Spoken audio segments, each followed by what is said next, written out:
military, law enforcement, and mindfulness. 10% happier self-care journey. Today is 4/10/20. I have a lot of information to cover today. We have a lot of info, so I'm going to jump straight into it. Thank you so much for joining me, if you're joining me live or if you're joining me after the fact. Military, law enforcement, and mindfulness. This is a quote from Major General Walter Pyatt. There's a stereotype that this makes you soft. No, it brings you on point. That's a quote from Major General Walter Pyatt. Many people think that meditation will make them soft. And I always forget to do one thing, and I forgot to do it again. God damn it. Okay, I'm pasting the notes to the chat right now if you're watching live. And if you aren't watching live, if you're watching after the fact, then you can see the notes in the description or comment section. Many people think that meditation will make them soft. It's actually quite the contrary. Meditation and mindfulness breeds equanimity, compassion, clarity, clear and rational thinking, and even keelness that actually allows you to deal with all situations better. Those that require calmness and those that require aggressive alertness. Hey Steven, thanks for hanging out, bro. How are you today, man? Many people think that meditation will make you soft, but it's actually the contrary. And it allows you to deal with situations better. Hey Paul. That's the reason why we're doing this today and talking about military, law enforcement. And I even want to add in people who do martial arts as well, who study it for combat. This allows you to deal with situations better because you have more calmness for aggressive alertness. Mindfulness and meditation practice are very important for fields where important life or death situations have to be made swiftly and impulsively with a clear conscience and rational mind. The best thing that we could have for security, military, law enforcement, anybody that's police officers, firefighters, anybody that deals with traumatic or stressful, high stress situations, out of everybody, we need those people to practice meditation mindfulness the most, because what it does, and we'll talk about it further, is even in the article that I posted,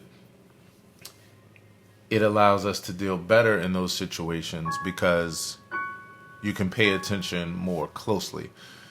I think about when I was in martial arts, and I also think about like weight training too, because I kind of handle it the same way. But when I was in martial arts, one of the biggest things that I learned is that the goal for you learning the discipline is to not have to use it, to actually be able to diffuse situations with a calmness. And then if you had to defend yourself, then of course you had all the tools needed. But the whole goal was for you to be even more peaceful and to be able to diffuse situations and have a better attitude and more equanimity so that you didn't have to use it. It was literally like a last resort. And I really feel like if you take the martial arts and then you also compare them or also relate them as well to other, places like military and law enforcement, when you think about it, it should be approached the same way. The goal should be for, if you have a gun, if you have combat skills, you should be able to practice these things should be mandatory because of the fact that they give you a better way of diffusing situations so that you don't have to use the weapons and those kind of things. I really feel we would have a whole lot less impulsive killing, from police officers and other security enforcement, whether people are doing things intentionally or whether they're dealing with other stuff or whether they really are afraid in the moment. These skills of mindfulness and meditation help you to be able to bring it all together so that you can apply it in different situations. And that's one of the other notes that I have here. And you can follow along in the chat too. Hey Lester, thanks for hanging out, bro. Mental focus becomes a transferable skill.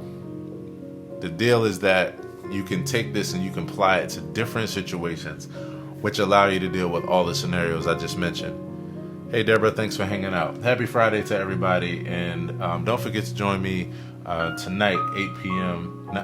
For the Serenade. It's going to be live on Facebook, Instagram, on my page, Piano Serenade.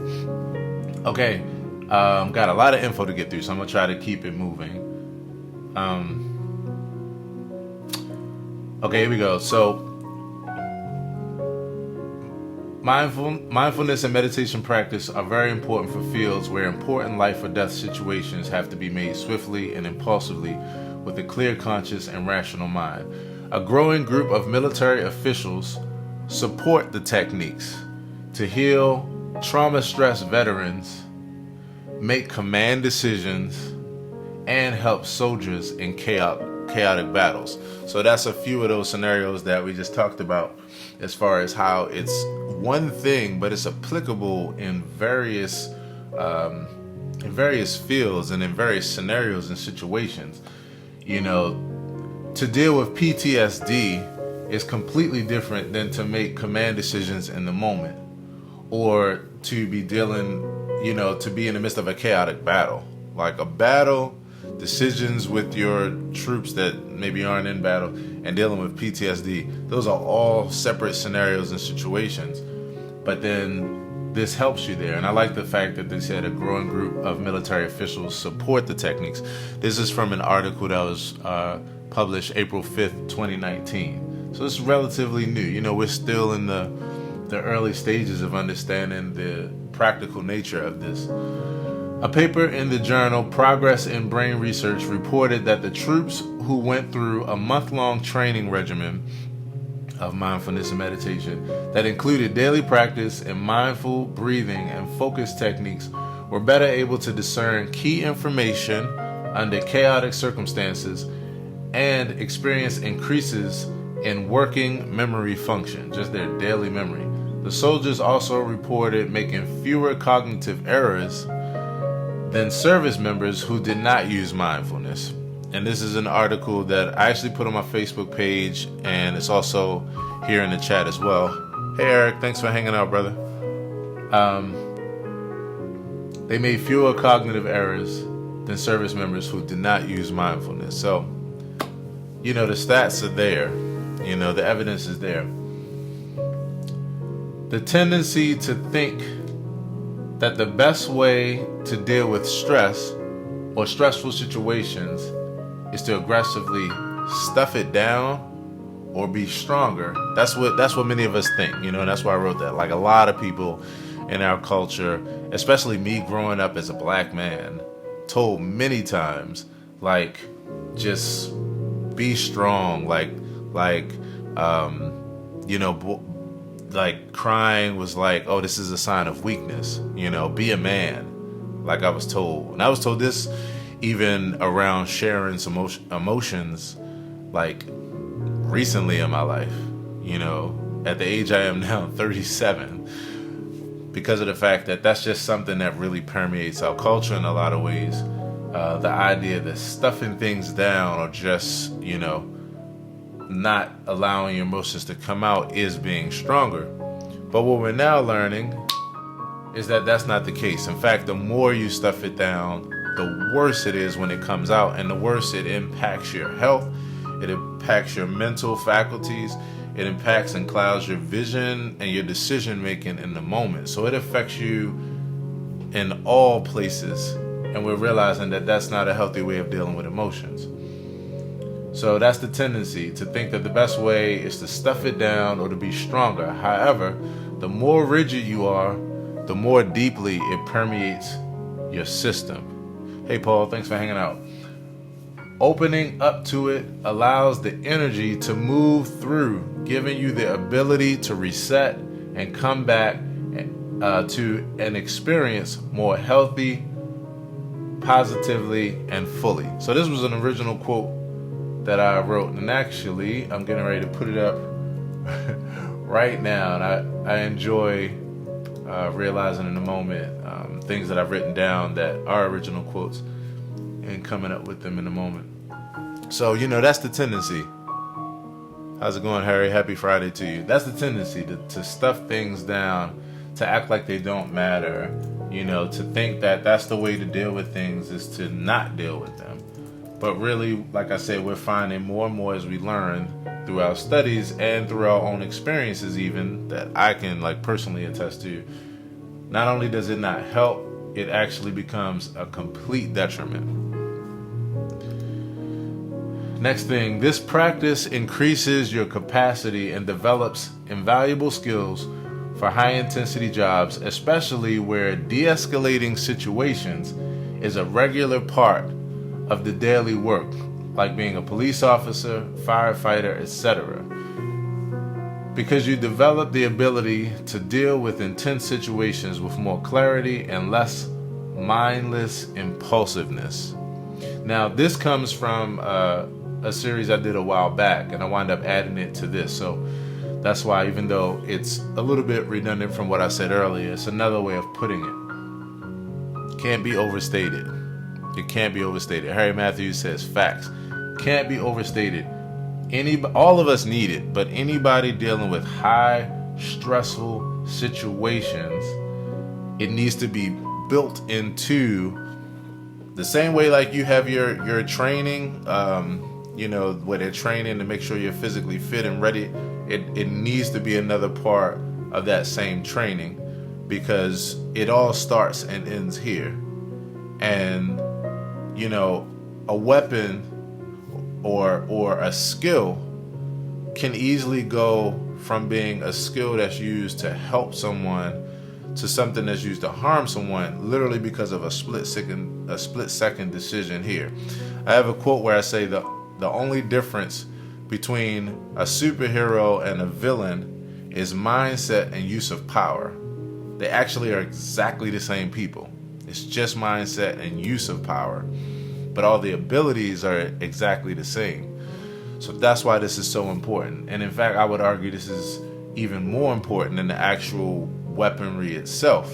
Because again, there's sometimes if you're here and you're able to de-escalate and be able to make rational decisions, then many times, like I was taught in martial arts, I was a Taekwondo brown belt. I'm so mad that I didn't go and take my black belt test, but I was 14 years old and I was about to be a black belt, and then I was interested in basketball and football and also working, being an entrepreneur. So, it was cool, but that's what they taught us there. They taught us that we're teaching you all this in order for you to use this and not have to use this at all. Shateria Russell, thanks for hanging out. So I think that this is even more important, because there's times when you don't actually need the guns or need the combat. You just need the ability to de-escalate or to talk to someone and rationalize with them.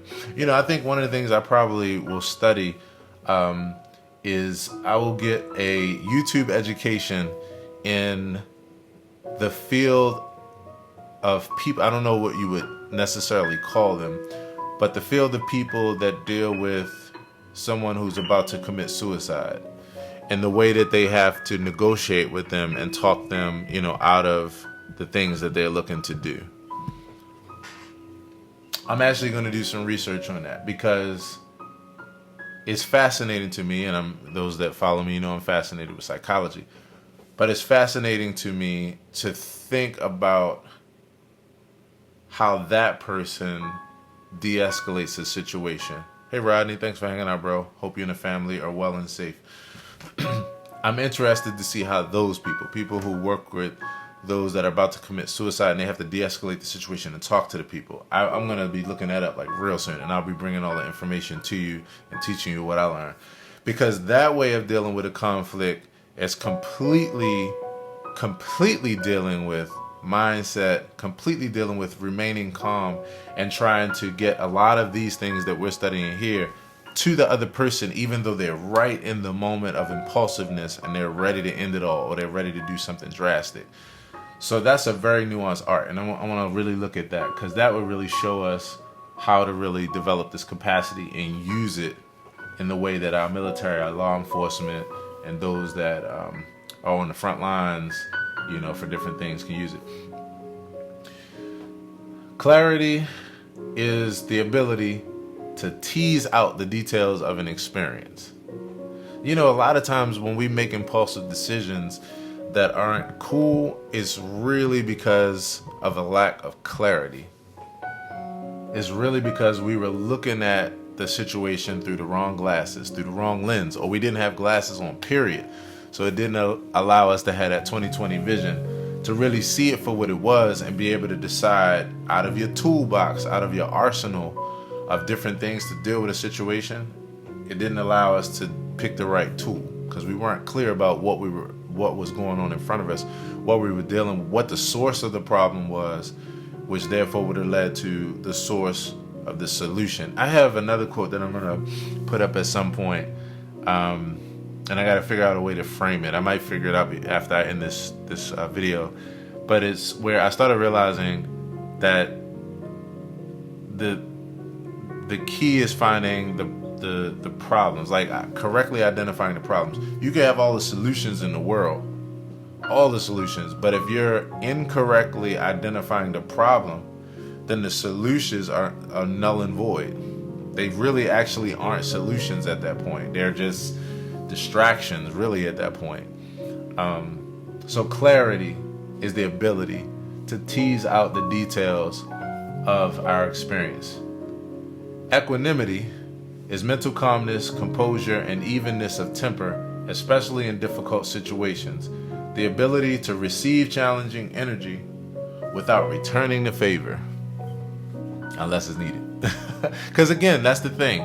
Sometimes a trigger or a punch, sometimes these things are needed. It's just that we have to work to eliminate all the situations where there was like this long list of things that could have been done, and then that was a last resort. But unfortunately, because of what was going on here, that became a first resort. That's all we're trying to do. So what do you all think about this? Drop a line. Let me know how this is resonating with you, if there's anything you have to say about this.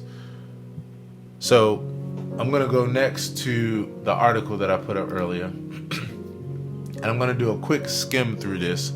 Some of these notes you'll hear in duplicate because they're kind of where I got some of the ideas from, especially with Major General Walter Pyatt, and how he talked about people think that this makes you soft, but it actually makes you on point. But I'm going to skim through this article, and you can actually look at the full article in a few seconds because I'm going to put it in the chat. So this is an article that I found this morning, and I enjoyed it because of the fact that it was very lean, actually. It was very lean. So here we go. The latest in military strategy, mindfulness, is the latest. And this was dated April 5th, 2019.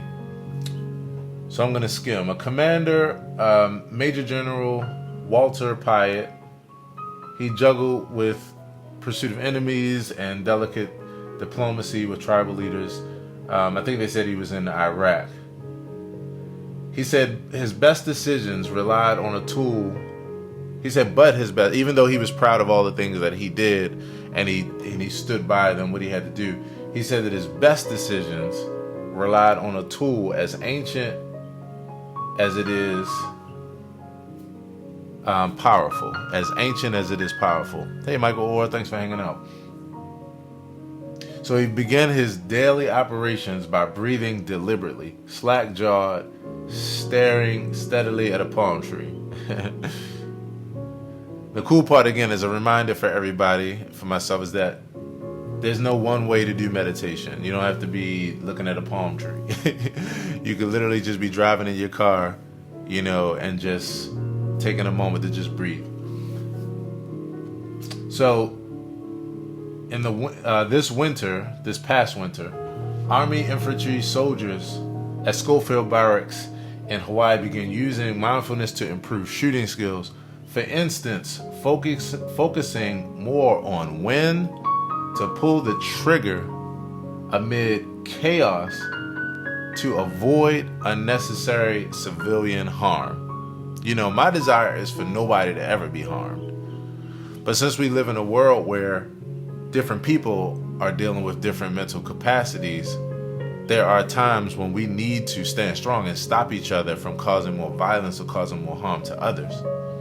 So there's a time and place for everything. It's just that we have to downsize and get it as minimal as possible, the amount of times when unnecessary civilian harm is done or where there's another way that we can handle things. So they did a study on this, and I'm going to go to the study, and they basically said that they put some soldiers through a 2-week and 4-week mindfulness and meditation regimen and ritual. And what they reported was what we talked about earlier, which is that they saw improvements in their working memory, and they saw a decrease in their cognitive failures from T1 to T2, which was the first and the second group. But they saw a decrease in their cognitive failures. Now, cognitive failures are something as simple as you thought you saw something, but you didn't. You know, you thought you saw someone grab for a gun, but you didn't. That's a cognitive failure. So this is very serious. And the good thing is that they're now publishing this kind of stuff and saying mindfulness training as cognitive training in high demand cohorts is yielding amazing results. So let's see. General Pyatt based his works on the work of Amishi Jha, an associate professor of psychology at the University of Miami.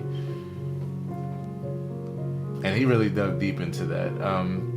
The paper in the journal reported that troops who went through a month-long, that's what we talked about earlier, that they were better able to discern key information under chaotic circumstances and an experience increases in working memory and less cognitive errors.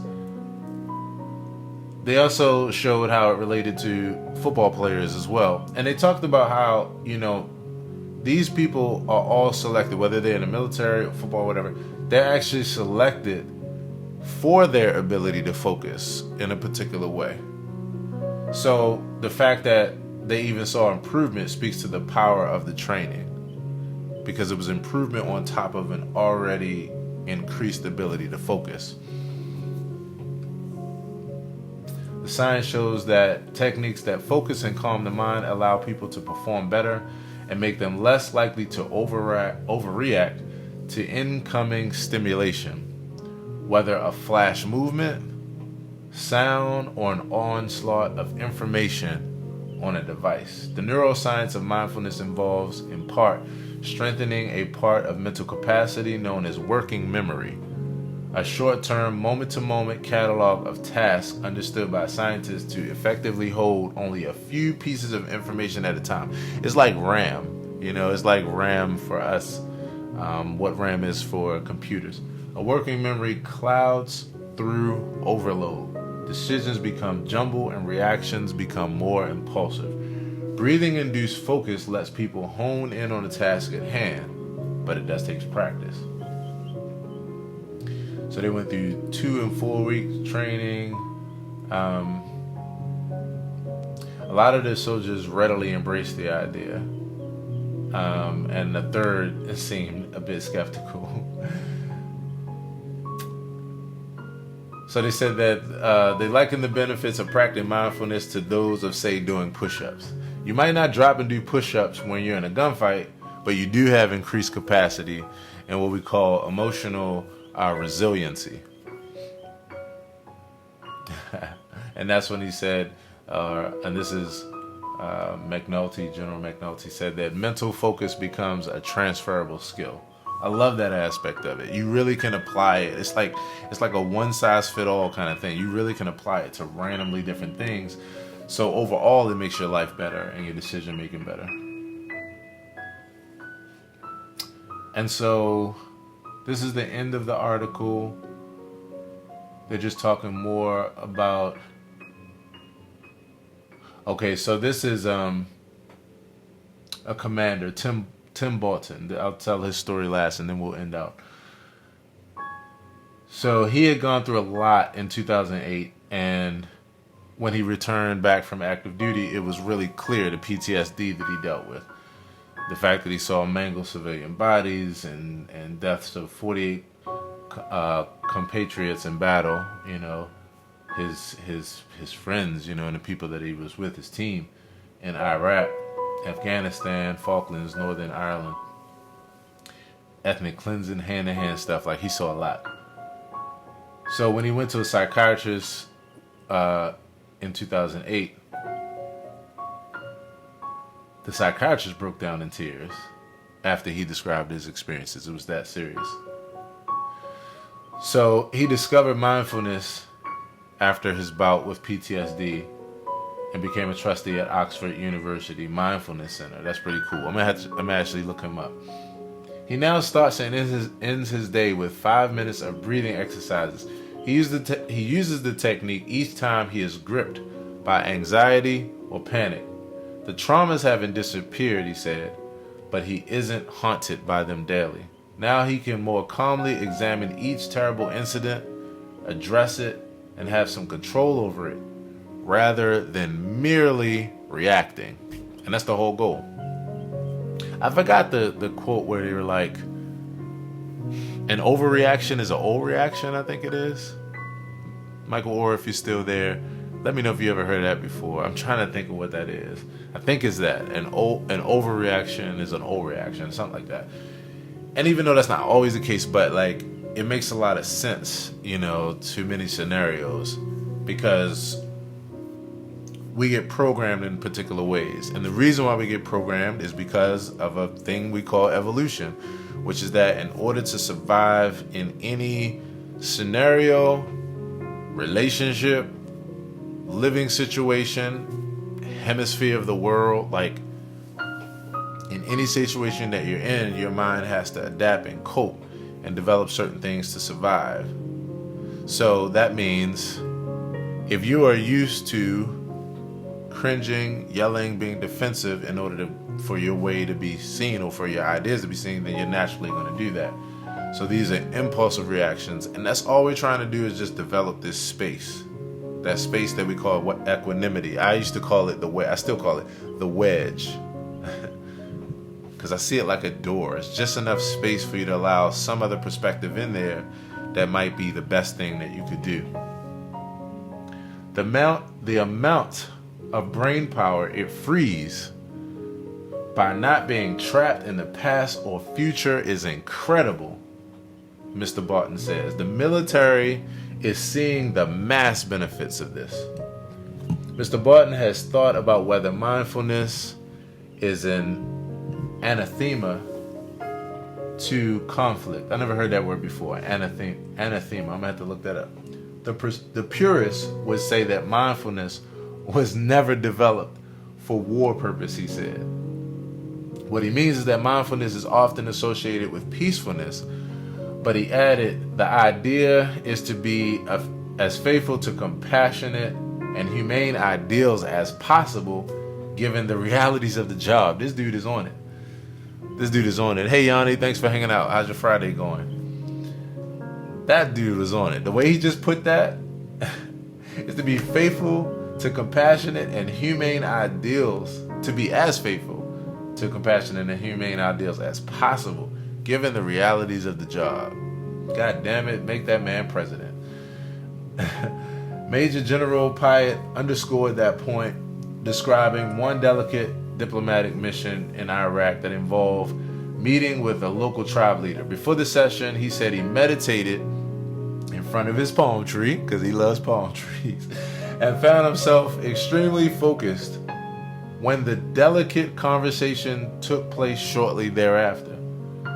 I was not taking notes. I remember every word she was saying. I wasn't forming a response, just listening, he said. When the tribal leader finished, he said, I talked back to her about every single point. Had to concede on some. I remember the expression on her face. This is someone we can work with. This is as he's talking to a tribal leader in the midst of war. In the end, he said mindfulness allowed him to reduce conflict by better understanding. Whew. We need to, this is amazing. I'm not saying be soft, he added. I'm saying understand how compassion and empathy can be used for real advantages. And I'll even insert a word in there, for real world advantages. Peace takes a lot of hard work. God damn, like this is the greatest article ever. This is the greatest article ever. And that's the end of the article there. Hey, Yolanda, thanks for hanging out. That could not be better stated. That could not be better stated, because that's the deal. And that's the place I really feel like we're moving in our world, to the place where we no longer see these kind of things as making us soft, but we actually see these things as making us stronger. Like, that's the deal.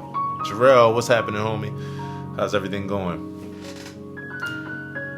Yeah, so that's that military, law enforcement, and mindfulness. So we're going to end this session with what I call the 30-second meditation technique. It's my own brand of making meditation and mindfulness accessible to every human being, boy, girl, dog, and cat. Where's my cat? She's not in here right now. On the face of this earth. And so the goal is just to realize that, like, meditation, you don't need the perfect music or lights, camera, action, or candles, or lotus positions and mats and flowers and organic fragrances, and all you need is just what we just talked about here. It's just a mindset and an ability to just breathe, because that's one way to really focus internally and to just be in the moment. So with that, I invite you, wherever you are, to just settle in. You can do this with your eyes open or closed. I'm going to close mine because that just makes me feel good right now. Also makes me feel good to think about the fact that I have my eyes closed and I'm being looked at by hundreds of people. So that helps me to not be fearful, because once you do it, you can't give a fuck. So yeah, with that, we're just going to take a second to just settle in, to just relax our shoulders, unclench our jaws if that's what's keeping us tense, or to uncurl our toes, to relax like our hands and our fists, because a lot of times that's what's going on and we don't even realize it. So we're going to take a second to do that, and then to focus in on the most important and vital life force to our body, which is our breath. Many times we don't realize that we don't give the breath enough time and energy or focus, and we take it for granted. I'm the first person that can attest to that, because I didn't realize for a while that I wasn't even breathing deeply. I was breathing very shallow, very, very shallow. But then once I focused on it, I was able to settle in. So we're going to take long inhales and long exhales, and all we're going to focus on doing is just 3. So wherever you are, even if you're driving, even if you're in line waiting, I invite you to do this. So let's take a deep breath in through the nose and out through the mouth.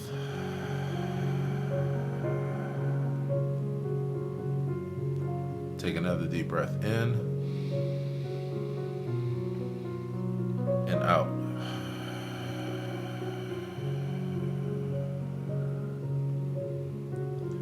And before we take this last deep breath, let's just take a second to just make note of the fact that the goal is to do this as a practice. It's not to wait until we need to de-escalate, even though it's very helpful then. It's to practice when everything is fine, so that way we just stay in that place. And then when challenging things come our way, we have no reason to move out of this place, because coming from this place allows us the best way to make decisions, the best way to feel good, and to just deal with things. So with that, let's just take our final deep breath in and out.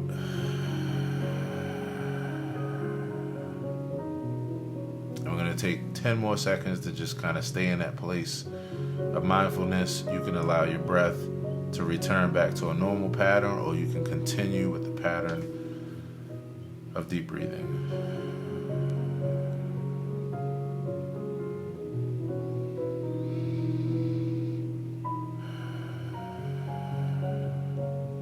So our goal is to stay in this place just for a few seconds before we get back to the hustle and bustle of life, all the things that we have to worry and care about, all the responsibilities, all the to-dos.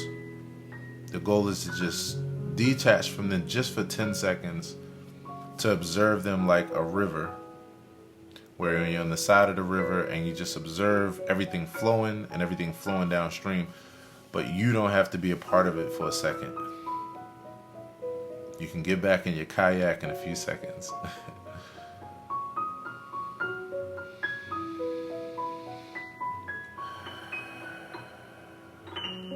And with that, we just end this session and return back to the stream. Sarah, how are you? Anthony, thanks for hanging out. So Sarah, this is Anthony Cottrell. Tell Anthony Jenkins that I said hello, and tell him I said I love him, and I hope that he's doing well, and I hope that you and the family are doing well. Please drop a line, or maybe I can reach out to you, let me know how you all are doing. So yeah, this is something that's really important to me, and I'm going to end with talking about something that I'll be starting very, very soon. I'm actually hashing out the details, the light sketches to them now, so that I can start this at least in a week or two, at the very least. So, stemming off of this type of experience, my goal is to take this experience and to make it a more central experience for people. When we were, prior to now, with everything going on in our world, this was actually an idea that I started for a live session, because the goal is this is a live event. And so the concept is called 5M. 5M. And 5M, the 5 M's are music, movement, meditation, mantra, and mindfulness. And so this is an experience that encompasses all those things in the format of a group setting. Right now we're going to start it on Zoom, and live streaming, because of the fact that that's where we are right now. All social distancing and stuff. Hey Rod, thanks for hanging out. So we'll be starting this real soon. I'm going to do a Zoom event. This event is probably going to take place on a Sunday midday, because I used to do an event with Amachandra called The Gathering, and this was similar to this, except for I'm adding a few more elements. And we made it like a Sunday midday kind of thing as an alternative for people who go to church, or an alternative for people who don't go to church, or people who do but want some other kind of alternative, as well as, it was just a weekend day, and it's better than Saturday. It's better than Saturday for most people. And so 5M, music, movement, mantra, mindfulness, and meditation. And this will be an online live experience. It'll be a Zoom kind of deal, and you'll be able to also tune in live on Facebook, Instagram, and that kind of thing. And it will incorporate movement from the perspective of stretching, some light stretching done by my good friend Andrea Pyatt, who's a yoga instructor, and is going to lead us in that part of the experience. And then there's music provided by yours truly. I'll be doing piano meditation and guided meditations and these things that have to do with my music. I'll be performing live. And then there'll be a segment where I do something similar to this, where I take a topic dealing with mindfulness and meditation and that kind of thing, like we've been doing. Can y'all believe that this has been December, January, February, March? This is 4 months, y'all. That's crazy. We've been on this journey for 4 months. If you all are just tuning into this journey, please, by all means, go to my YouTube channel, aaronhilltv, and look for the playlist. You can click on playlist and look for Self-Care Journey. Even if you just look down the videos, you'll see a bunch of them, because I do them every day. But look for Self-Care Journey, and you'll see at least 40 to 50 videos stemming back. And we have covered some really great material. So basically, I have so much material to pull from, And so I'll be sharing in this regard, but it'll be more in, a setting that incorporates some other dialogue and that kind of thing.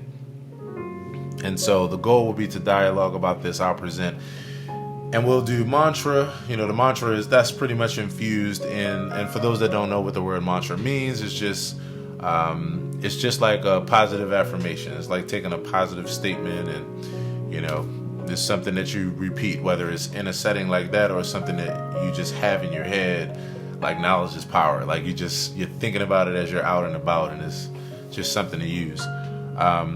We'll do some meditation, and we'll talk about mindfulness in the midst of all these subjects. So I'm excited about that, and I'll be talking about that very, very soon, because I'm looking to do it probably within the next 2 weeks. Not this coming Sunday, but probably the following Sunday. 5M, music, movement, mindfulness, meditation, mantra. Myself, I'll be accompanied by my good friend, yoga instructor, which is one of many things, Andrea Pyatt, one of many things that she brings to the table, and you. And so I'm excited about 5M. Look out for that. It'll be an extension of this experience, taking it to another level. And we're going to self-care to another level. So I appreciate you all. Thank you so much for hanging with me today. I know we had a long session, a lot of information, but I had to get it all in today. Go check out that article that's in this chat and check out the notes so that you can save them, use them for your benefit. And even more than that, drop some information, or drop a line, drop your opinion, drop your perspective on everything we talked about today. Because more than hearing myself talk, I'm interested in what you think. And that's about it. So take care. Join me in a few minutes for a word a day. And peace. And as always, be well. Take care.